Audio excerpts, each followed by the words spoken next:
Hola amigos de YouTube, sean bienvenidos a su canal Noticias de Hoy TV. Talibanes rechazan las conversaciones anunciadas por Donald Trump. Los talibanes dijeron que es muy pronto para poder hablar del reinicio de las conversaciones con Estados Unidos, un día después de que el presidente estadounidense Donald Trump anunciara que ambas partes habían retomado el diálogo. Durante un encuentro con su homólogo afgano, Ashraf Ghani, en una visita rápida de 3 horas y media a la base aérea estadounidense de Bagram, Donald Trump dijo que los talibanes quieren llegar a un acuerdo y nos estamos reuniendo con ellos. El mandatario anunciaba así el reinicio de unas negociaciones que él mismo dio por muertas hace casi 3 meses, cuando los talibanes admitieron la autoría de un atentado en Kabul que acabó con la vida de 11 personas, entre ellas un soldado estadounidense.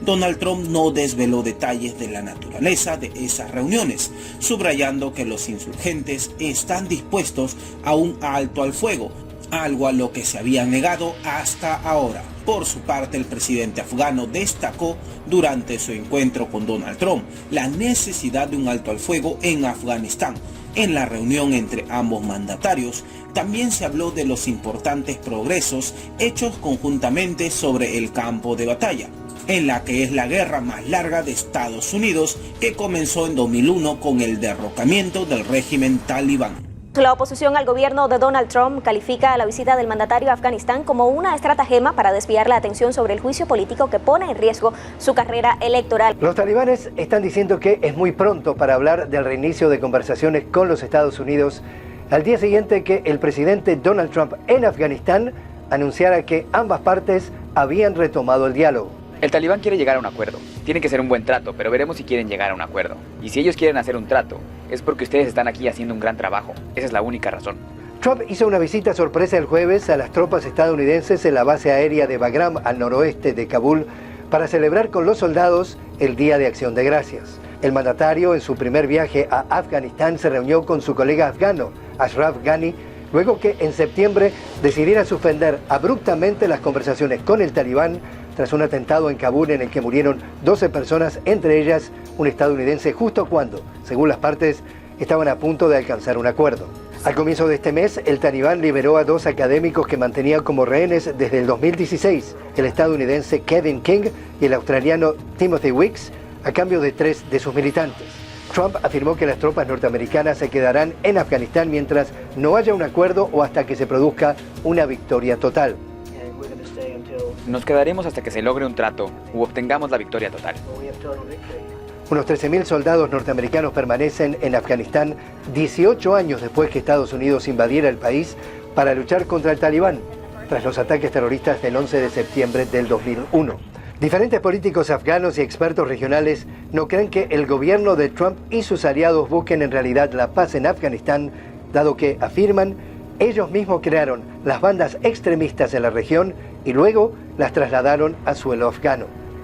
Y ese mismo escepticismo lo tienen los críticos dentro de Estados Unidos, quienes creen que este sorpresivo viaje de Trump a Afganistán no es otra cosa que una cortina de humo para intentar distraer la atención sobre el juicio político que se le aproxima y que tiene al presidente Trump contra las cuerdas. Por otro lado, el expresidente brasileño Michel Temer, quien también fuera ex vicepresidente de Rousseff, recordó que durante la Asamblea General de la Organización de Naciones Unidas, ONU, celebrada en Nueva York en 2017, Donald Trump lo invitó junto a los entonces mandatarios de Colombia, Juan Manuel Santos, y de Panamá, Juan Carlos Varela, a una cena donde les preguntó cómo intervenir a Venezuela. Bueno, con esta revelación de Temer queda más que confirmado lo que denunció en su momento el gobierno de Venezuela y las intenciones de Estados Unidos de una invasión militar al país suramericano con apoyo de los vecinos. ¿Qué lectura le da a esto? Bueno, definitivamente es muy cierto. Lo que al comienzo del año, durante los primeros meses, era una denuncia solitaria de Venezuela, del presidente Maduro y de algunos expertos que por investigaciones, por filtraciones a veces muy esporádicas o sencillamente por atar cabos, eso que llaman hilar fino, pues muchos analistas hablaban de esa posibilidad de de lo que podía hacerse. Y que los analistas de la derecha continental y los funcionarios de los países con gobiernos enemigos del proceso venezolano, pues tachaban de teoría de la conspiración o de delirios de persecución, pues ahora son una realidad constatable por declaraciones, por filtraciones de documentos serios, y lo que Temer dice ahora pues no hace más que constatar en realidad lo que ya se sabe, y por eso esa realidad de que los Estados Unidos tampoco lo afirmaron nunca, pero nunca tampoco lo negaron, y es de que tenían todas las opciones sobre la mesa. Y lo cierto es que cuando todo eso lo demás les falló,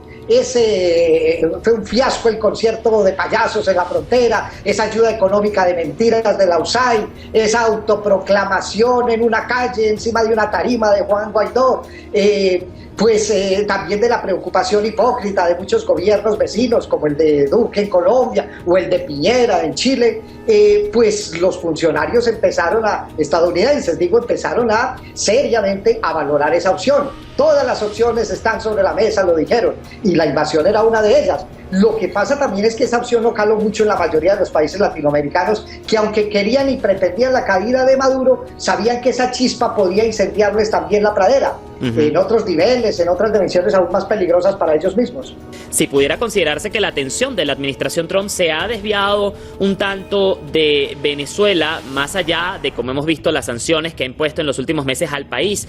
¿aún estaría interesado Estados Unidos en una posible invasión militar contra Venezuela? ¿Tendría fuerza aún esa carta, esa estrategia? Mira, yo creo que si bien los Estados Unidos ahora se cuidan un poco más de ir abriendo guerras por el mundo, pues porque aunque de una parte son un negocio fructífero para ese complejo industrial militar que mueve tanto la economía estadounidense, a la vez son demasiado costosas para unos gobiernos que caminan, digámoslo, sobre el filo de la navaja, como es el de Trump, ahora y prácticamente desde que empezó, porque además de las experiencias recientes que han tenido no les han salido tan bien como quisieran. Son guerras que terminan siendo un berenjenal para los invasores,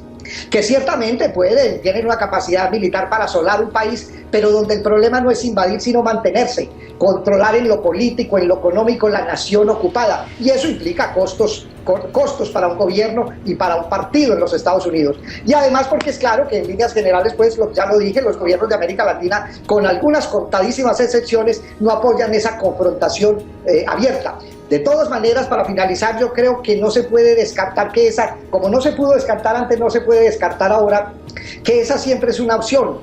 para los Estados Unidos, porque tampoco ahora puede desconocerse que hay unas fuerzas encontradas, unos escenarios políticos, económicos amplios en una región convulsa donde los Estados Unidos tienen tanto en juego y donde no están tan bien parados como piensan o como quieren hacernos pensar. Ahí cualquier cosa es factible. Y lo definitivo, entre tanto, es que seguirán atacando al gobierno de Venezuela desde los demás frentes y con toda la intensidad y toda clase de conspiraciones. Una guerra tan dañina para el pueblo venezolano como la confrontación militar misma puede llegar a ser.